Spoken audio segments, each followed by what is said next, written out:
Hello friends. आज हम बात कर रहेंगे एक बीमारी की जो कि लंग्स में होती है और आजकल काफ़ी ज़्यादा है। ओल्ड एज पीपल में इसमें बहुत ज़्यादा लोग मिल रहे हैं इस तरह की बीमारी के। और ये लंग्स को यानी हमारे फेफड़ों को संक्रमित करती है या फेफड़ों को अफेक्ट करती है। ये बीमारी है COPD यानी क्रोनिक ऑब्स्ट्रक्टिव पल्मोनरी डिजीज़। तो एक तरीके का ये क्रोनिक ऑब्स्ट्रक्टिव पल्मोनरी डिसऑर्डर है जो कि लंग्स में होता है। इसके मुख्य तौर पे ये दो तरीके के होता है, जिसमें दो कारण मेन होते हैं। एक तो होता है एम्फाइजीमा, एक होता है क्रोनिक ब्रोंकाइटिस।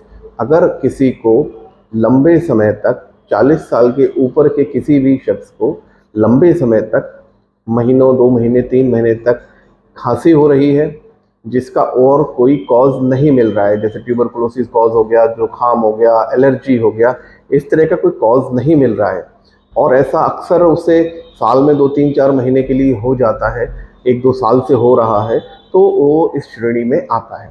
यानी COPD 40 साल के ऊपर अगर इस तरह के लक्षण हैं जिसमें आपको खांसी हो रही हो लंबे समय तक जिसका और कोई कॉज नहीं मिल रहा हो, या हमारा थोड़ा बहुत चलने में ही सांस फूल रही हो, तीसरी चीज़ थकान बहुत जल्दी हो जा रही हो, चौथी चीज़ हमारे को वेट भी लॉस हो रहा हो, या जो है सांस लेने में एक वीजिंग सी साउंड आ रही हो, तो ये सारी चीज़ें हैं जिससे हमें लगता है कि ये पेशेंट को COPD का पेशेंट हो सकता है। अब ये आता है कि ये COPD का पेशेंट अगर है तो COPD किस कारण से होती है। COPD मैं आम लोगों की भाषा में बात करूंगा ताकि आप लोग इसको अच्छे से समझ सकें और जागरूक हो सके, ताकि आप ज़रूरत पड़े तो आप कंसल्ट कर सकें। अपने आप इलाज नहीं करना है इस चीज़ का, ठीक है, तो ये ध्यान रखिए। तो हम होता क्या है कि ये दो तरीके की होती है, एक तो एम्फाइजेमेटस होती है, एक क्रोनिक ब्रोंकाइटिस होती है। एम्फाइजेमेटा जो होता है वो उनमें ज़्यादा होता है जो कि क्रोनिक स्मोकर्स होते हैं, यानी जो स्मोकिंग करते हैं। अब वो स्मोकिंग एक्टिव भी हो सकती है, पैसिव भी हो सकती है, यानी आप खुद स्मोकिंग करते हैं या आपके मित्र स्मोकिंग करते हैं, या हुक्का है, बीड़ी है, या किसी भी तरीके की स्मोकिंग कर रहे हैं। दूसरी चीज़ ये हो गया कि एम्फाइजेमा उनमें भी होता है जो बहुत लंबे समय तक ऐसी इंडस्ट्रीज में काम करते हैं जहाँ पर फ्यूम्स निकल रही हैं, कभी कभी ये सब चीज़ें टॉक्सिक केमिकल्स निकल रहे हैं। तो ये सारी चीज़ें डाई की इंडस्ट्री हो गई जैसे, या जो ऑक्यूपेशन हैजार्ड हो गया लंग्स का, तो इस तरह की ये चीज़ें हो जाती हैं। तो दूसरी चीज़ आती है क्रोनिक ब्रोंकाइटिस। अब क्रोनिक ब्रोंकाइटिस कब होती है? क्रोनिक ब्रोंकाइटिस तब होती है जब जो हमारे जो ब्रोंक्यूल्स हैं उनके अंदर इन्फ्लेमेशन यानी सूजन आने लगती है एल्वेलाई में, लंग एल्वेलाई में, और उसके अंदर म्यूकस जमा होने लगता है, तो उनका जो अपर्चर है वो कम हो जाता है, तो भी सांस लेने की जो कैपेसिटी है वो कम हो जाती है, इसलिए शॉर्टनेस ऑफ ब्रेथ आने लगती है। और एम्फाइजेमा में क्या है कि वो पूरा एल्वेलाई ही डैमेज हो जाता है, उसकी मेम्ब्रेन ही डैमेज हो जाती है, तो उसका वो साइज में बड़ा हो जाता है, तो उसका कंपेरेटिव जो सरफेस एरिया है वो कम हो जाता है, तो भी उसको सांस लेने की दिक्कत आने लगती है। अब क्रोनिक ब्रोंकाइटिस होती है वो पोल्यूशन से ज़्यादा होती है, खासतौर से महिलाओं में भी ये मिलती है। तो अक्सर देखा गया है कि ऐसी महिलाएं जो बहुत ही खराब वेंटिलेशन में घर में खाना बनाती हैं, फ्यूम्स वाले एटमॉस्फेयर में रहती हैं, किचन का जो फ्यूम्स होती हैं वो भी ये नुकसान करती हैं। तो ये बहुत सारे कारण होते हैं COPD के।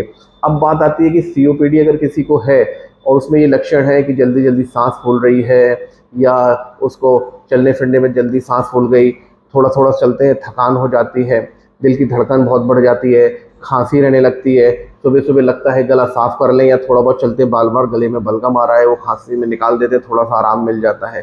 तो ये जो कारण होते हैं तो आपको COPD की श्रेणी में आते हैं। अब ये आई कि आपको क्या करेंगे। अभी आप डॉक्टर के पास जाएंगे तो डॉक्टर टेस्ट लिखेंगे, तो इसके बहुत अच्छे टेस्ट क्या होते हैं? इसके सबसे अच्छे टेस्ट होते हैं पल्मोनोलॉजी फंक्शनल टेस्ट, यानी हम स्पायरोमेट्री करा लेते हैं। स्पायरोमेट्री से हमें काफ़ी हद तक ये पता चल जाता है कि ये पेशेंट की जो फोर्स एक्सपीरेशन वॉल्यूम है, यानी जो फूंक मारने की क्षमता है, ये इतनी कम हो गई है जिससे कि अंदाज़ा लग जाता है कि ये COPD का पेशेंट है। उसके अंदर बाकी अगर क्राइटेरिया मिलते हैं।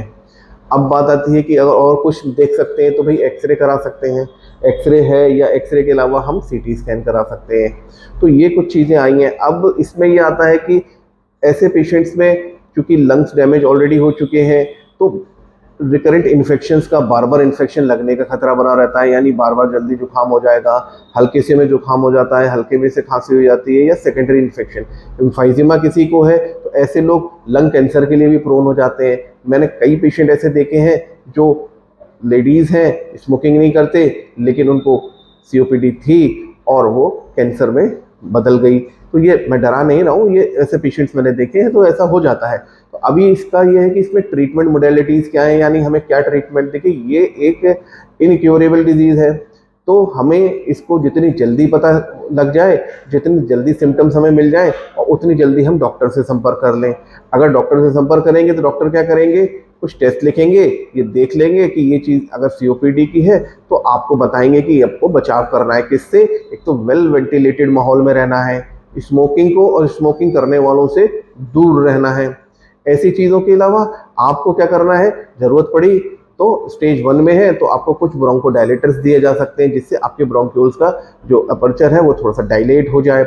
इसके अलावा कुछ इनहेलर्स दिए जाते हैं जो कि स्टेरॉइड की फॉर्म में होते हैं, वो बहुत बेहतर रहते हैं। अक्सर लोग क्या करते हैं कि गोली खाने लगते हैं, लेकिन गोली से ज़्यादा बेटर काम करते हैं इनहेलर, क्योंकि वो केवल उस जगह इफेक्ट डालते हैं जो कि लंग्स है, जहाँ उनकी ज़रूरत है।